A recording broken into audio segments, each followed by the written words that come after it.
하은은 복직을 보름 남겨두고 있었다. 출산 후 1년 가까운 시간을 아이와 함께 보냈고, 이제 다시 사회로 나갈 준비를 하고 있었다.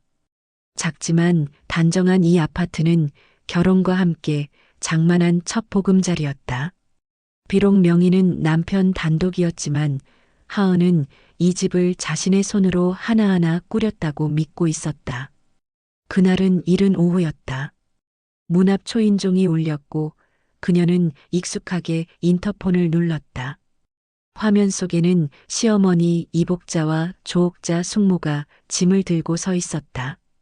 놀랄 틈도 없이 문이 열리고 두 사람은 능숙하게 현관 안으로 들어왔다. 이복자는 말하길 복직 전에 몸을 좀 쉬게 해주고 싶었다고 했다. 아기 보느라 힘들다며 며느리 도와주는 거 당연한 거 아니겠냐는 말이 뒤따랐다. 조옥자 숙모는 냉장고를 열어보며 반찬이 너무 없다며 혀를 찼다. 하은은 애써 웃었다. 돌봄을 핑계 삼아 올라온 두 사람이 부담스럽긴 했지만 겉으로는 반갑게 인사했다. 하지만 캐리어 바퀴 자국이 복도를 따라 안방까지 밀려 들어오는 그 모습은 어딘가 낯설었다. 그날 밤 거실의 분위기는 묘하게 바뀌어 있었다. 이복자는 소파에 앉아 아이를 안고 있었고 조옥자는 식탁에 앉아 노트북을 펼쳐들고 있었다. 그 노트북 화면엔 부동산 정보 사이트가 떠 있었다. 하은은 물었다. 집 구하시냐고요? 조옥자는 손사래를 치며 말했다. 그냥 궁금해서 보는 거라고요. 그런데 화면 한쪽엔 투룸 리모델링 추천 구조도라는 문구가 선명했다. 다음 날 아침 조옥자는 하은에게 물었다. 이 집 평수가 몇이었냐고, 혹시 방 사이 벽체가 철거 가능한 구조냐고요. 하은은 얼떨결에 고개를 저었다. 그런 건 잘 모른다고 답했다. 조옥자는 고개를 끄덕이며 혼잣말처럼 중얼거렸다. 이 방만 터지면 딱이지. 욕실 하나 넣고 분리형 주방 뽑으면 바로 원룸인데. 하은은 그 말을 곱씹으며 거실로 돌아왔다. 거기서 시어머니는 여전히 아이를 안은 채 베란다 창을 열고 햇살을 확인하고 있었다. 그녀는 말했다. 이 집은 남향이라 아침 시간대에 사진 잘 나와요. 요즘엔 매물도 사진발이거든. 그 순간 하은은 등줄기를 따라 서늘한 기운이 흐르는 것을 느꼈다. 누구도 대놓고 위협하진 않았지만 이 집 어딘가에서 자신을 주인으로 여기는 사람은 더 이상 없는 것 같았다. 하은이 아침잠에서 깨어나 주방으로 향했을 때 식탁 위에는 이미 커피 2잔이 놓여 있었다. 시어머니와 조옥자 숙모는 먼저 일어나 대화를 나누고 있었고 냉장고 안은 전날과는 확연히 달라져 있었다. 유아식 전용칸에 채워져 있던 이유식과 분유는 다른 선반으로 밀려났고 대신 반찬통이 정렬되어 있었다. 하은은 무심코 냉장고 문을 닫으며 마음 한켠이 묘하게 조여드는 것을 느꼈다. 그녀는 조용히 아이에게 이유식을 먹이며 물었다. 그 반찬 오늘 가져오신 거냐고요. 시어머니는 아무렇지 않게 대답했다. 어차피 냉장고는 함께 쓰는 거고 본가 반찬이 맛있으니까 아기 입맛도 익히면 좋다고 했다. 그날 오후 하은이 외출한 사이 집안에선 또 하나의 변화가 일어났다. 아이 방에 깔려있던 매트가 치워져 있었고 벽면에 붙여놓았던 성장 스티커가 사라졌다. 그 자리는 가볍게 닦여 있었고 그 위에는 조용히 줄자가 놓여 있었다. 하은은 잠시 멈칫했다. 조옥자가 들어와 말했다. 햇빛 방향을 바꾸면 습기도 덜하고 그 방은 작은 창만 달면 공간이 꽤 살아날 거라고 했다. 그러면서 벽 두께가 몇 센티 정도 되는지 혹시 아느냐고도 물었다. 하은은 마른 입술을 눌렀다. 그녀는 그 질문이 단순한 호기심이 아님을 직감하고 있었다. 다음 날 아침 시어머니는 하은에게 물었다. 복직하면 몇 시에 나가고 몇 시에 들어오냐고요. 그리고 아이는 어린이집 몇 시까지 맡길 수 있냐고도 물었다. 하은은 무심코 대답했지만 대화가 끝난 뒤 이상한 기분이 들었다. 그 질문은 마치 그녀가 집을 자주 비우는지를 확인하는 느낌이었다. 그날 밤 남편은 퇴근 후 소파에 앉아 휴대폰을 보고 있었다. 하은은 조심스레 물었다. 요즘 어머니랑 숙모가 집 구조 얘기를 자꾸 하신다고요. 이 집 뭘 하려는 건 아니냐고요. 남편은 고개를 끄덕이지도 부정하지도 않았다. 대신 그냥 한마디를 툭 던졌다. 엄마가 좀 알아보는 거야. 요즘 집도 자산이잖아. 하은은 잠시 멈췄다가 다시 물었다. 혹시 대출 같은 거 검토하고 있는 거냐고요. 남편은 이번엔 얼굴을 찌푸렸다. 그걸 왜 그렇게 캐물어? 너는 그냥 복직 준비나 해. 그의 말투는 너는 모르는 게 나아라는 뜻으로 들렸다. 하은은 입을 다문 채 자리에서 일어났다. 그날 밤 그녀는 처음으로 안방이 아닌 아이방 침대 끝에 앉았다. 자신이 만들어 놓은 공간 안에서 조용히 느껴졌다. 지금 이 집의 공기엔 자신의 미래가 빠져 있다는 것을요. 낮잠을 자던 하은은 인기척에 눈을 떴다. 아이는 곤히 자고 있었고 거실에서 들려오는 낮은 목소리가 낯설었다. 하은은 조용히 방문을 열고 걸음을 옮겼다. 그곳엔 보지 못한 남자가 서 있었다. 셔츠 소매를 걷은 그는 줄자와 레이저 거리 측정기를 들고 거실의 벽을 재고 있었다. 하은의 시야 너머 시어머니는 중개인과 다정하게 대화를 나누고 있었다. 여기만 터지면 딱이야.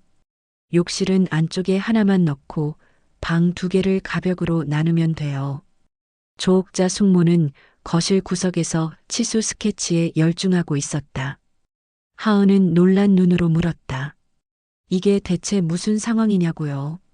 시어머니는 돌아보며 웃었다. 그냥 혹시 모르니까 보는 거지. 아직 결정된 건 아니고. 그리고는 중개인을 향해 말했다. 우리 며느리야. 착하고 깔끔해서 집 잘 써요. 하은은 할 말을 잃었다. 그녀의 동의도 없이 이 집이 누군가의 손에 의해 재단되고 있었다.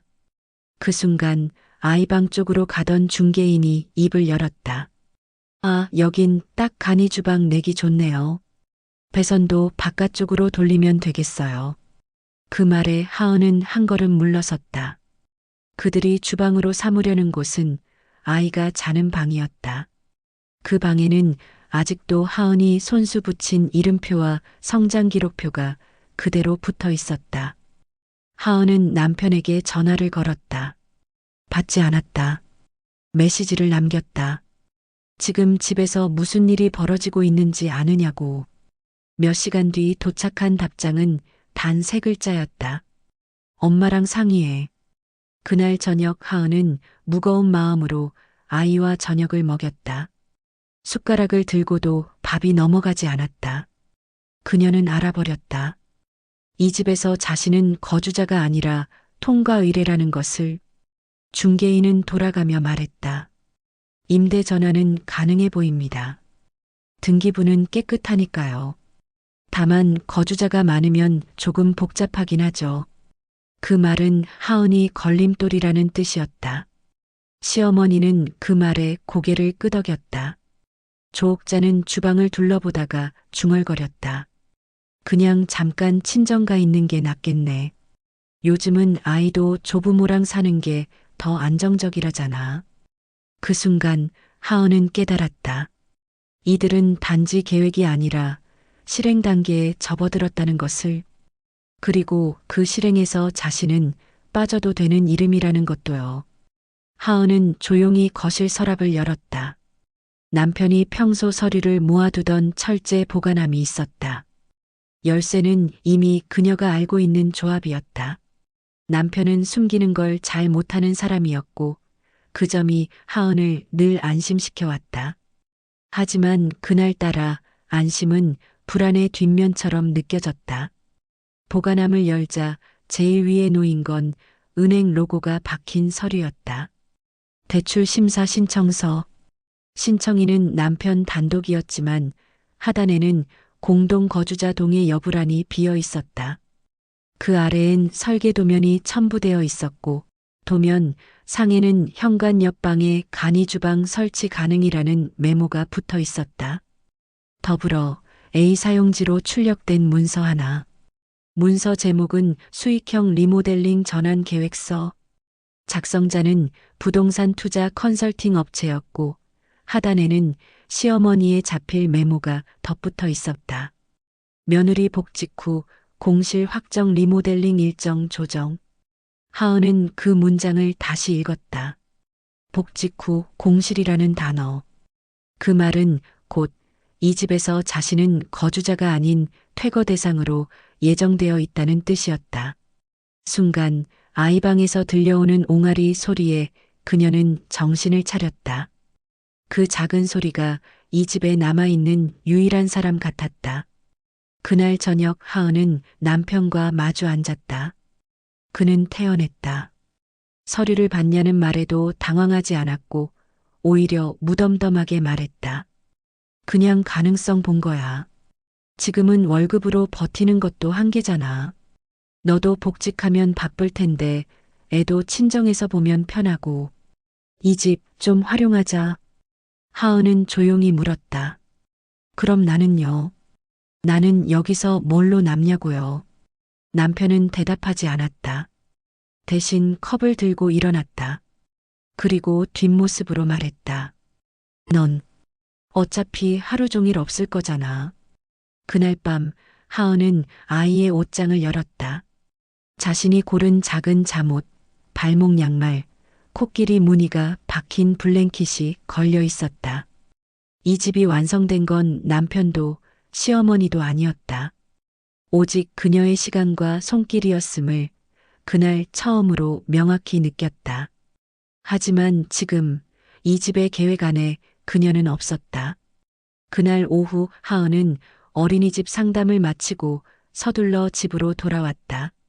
아이를 잠시 맡기고 혼자 움직이는 시간이 얼마만인지 몸은 가벼웠지만 마음은 무거웠다. 현관문을 여는 순간 익숙한 집안에 낯선 전선 타는 냄새가 퍼져 있었다. 아이방 쪽에서 조용한 소음이 들려왔다. 하은은 재빨리 그쪽으로 향했다. 그리고 문을 열자 두 사람이 천장을 열어 전기 배선을 들여다보고 있었다. 한 사람은 중개인이었고 다른 한 명은 낯선 전기공사 기사였다. 조옥자 숙모는 놀라지도 않고 말했다. 배선만 확인하고 있어. 여기다 조명만 달면 간이 주방도 되고 스튜디오용 공간도 돼.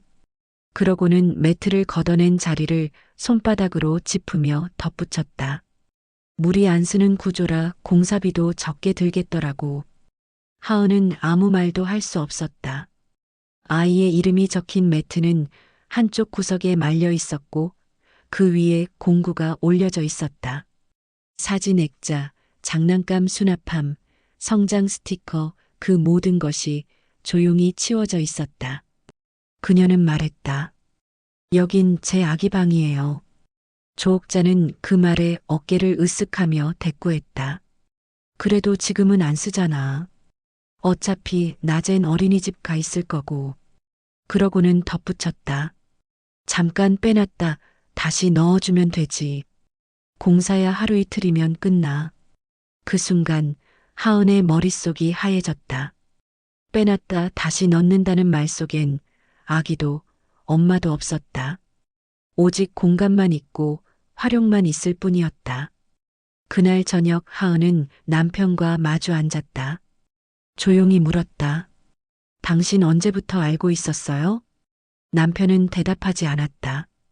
하은은 다시 물었다. 이 방을 주방으로 바꿀 계획이었어요? 남편은 고개를 들지 않고 말했다. 방 하나로 뭘 그렇게 예민하게 굴어. 어차피 낮엔 집에 없잖아.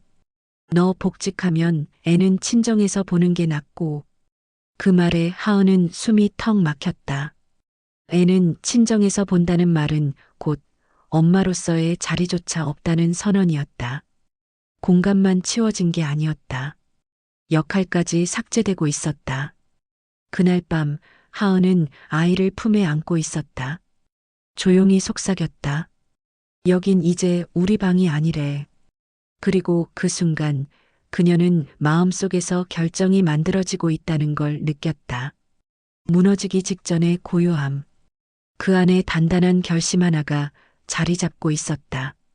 하은은 그날 회사 복직 전 마지막 사전 교육을 마치고 늦게 귀가했다. 현관문을 여는 순간 집안은 이상하리만치 정돈되어 있었다. 누가 일부러 정리했다는 느낌이 들 만큼 깔끔했고 거실 한켠에는 아이의 보행기와 매트가 없었다. 하은은 안방으로 달려가 아이 물품부터 확인했다. 작은 장난감 상자는 사라졌고 수유 쿠션과 젖병 살균기는 베란다 쪽으로 밀려나 있었다. 서랍장을 열자 아기 이름이 적힌 태그가 모두 제거된 옷들만 남아 있었다. 그녀는 조용히 중얼거렸다. 이건 누가 없애려고 한 거죠. 잠시 후 시어머니는 식사 준비를 마쳤다며 하은을 불렀다. 하은은 묻지 않았다. 그저 밥상을 마주하고 앉았지만 숟가락은 들지 않았다. 그날 밤 현관 앞에 작은 택배 상자가 도착해 있었다. 아기 이름으로 도착한 택배였다.